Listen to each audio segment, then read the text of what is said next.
Joining us now, NBC's senior legal correspondent Laura Jarrett and our chief White House correspondent Kristen Welker. Ladies, good morning to you. Let's start. You were there at the courthouse yesterday.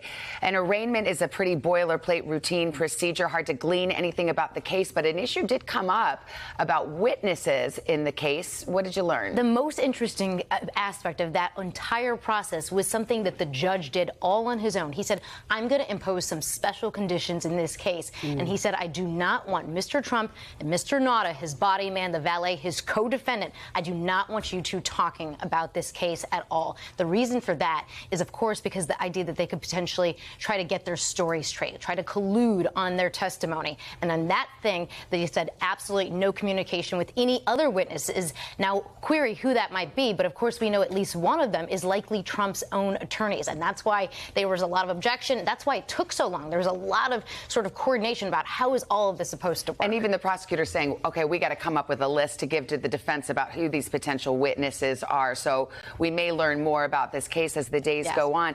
Here comes Trump right after the courthouse, stopping by a Cuban restaurant in Miami, then doing this political rally last night. Clearly for him politically, a good defense is a good offense. Absolutely. We saw a political defense last night, what's going to be the cornerstone of his campaign, Savannah. But we also heard him say, I had every right to these documents. I spoke to a source who's in contact with the former president who said this person believes that's really going to be the heart of his legal argument as well. It could be a tough one to make, but this fundamental belief that he thought he had the right to these documents. What's notable, this is going to be a part of his political strategy. Look at the polls.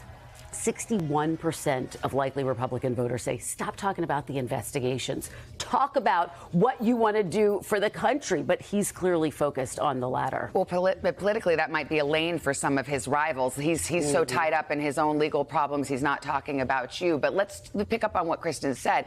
This source, not a lawyer, but a source thinking, okay, this idea, like, I thought these were my documents and these belong to me. I could declassify them. How would that go over as a potential legal document? They're not his documents. They're documents from the CIA, from the Department of Defense. It's not Dear Diary. These are the materials that are included in the president's... Do the statutes at issue here say, but if you thought they were yours, then it's okay? No, that's not how any of this works. And think about it. It doesn't even make sense. If, in fact, he had declassified in his mind, how would you effectuate that? How is anybody else supposed to know who's receiving these documents that he had declassified them? They still have to treat them as classified. If he didn't say anything, he just did in his mind, it's just not a defense it's going to hold up in court. Well, there's also an audio tape, according to the indictment, in which the president says, these are secret. I used to be able to declassify them when I was president. Now I can't. Exactly. The whole point of that is showing that he knows the limits of the law. Well, that's the trial. Let's talk about the politics again, Kristen. So we saw Mike Pence kind of tiptoeing towards some criticism, saying, look, I read these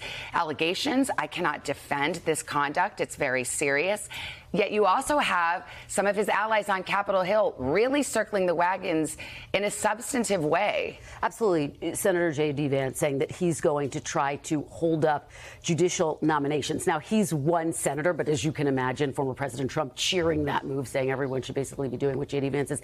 Not clear he's going to have a whole lot of impact. Over on the House side, you have Judiciary Chairman Jim Jordan also saying that he wants to investigate this. He wants to hear from Special Counsel Jack Smith. Speaker McCarthy encouraging that, saying that Americans have a right to hear from him. But look, here's the bottom line. They might be able to gum up the works, but they can't actually impact the charges or impact this overall legal process. It's worth noting, though, former President Trump was indicted because he didn't respond to a subpoena for months. And that's really what's at the crux of this. There's a lot of concern about the impact this could have on Americans' belief and trust in the Justice Department. Well, it's interesting. We were talking about on the very first day of the indictment, those documents that were turned over, he was not charged for those. It's just the ones that he kept, which is an interesting feature of that indictment. Ladies, thank you so much. Hey, thanks for watching. Don't miss the Today Show every weekday at 11 a.m. Eastern, 8 Pacific on our streaming channel, Today All Day. To watch, head to today.com/allday or click the link right here.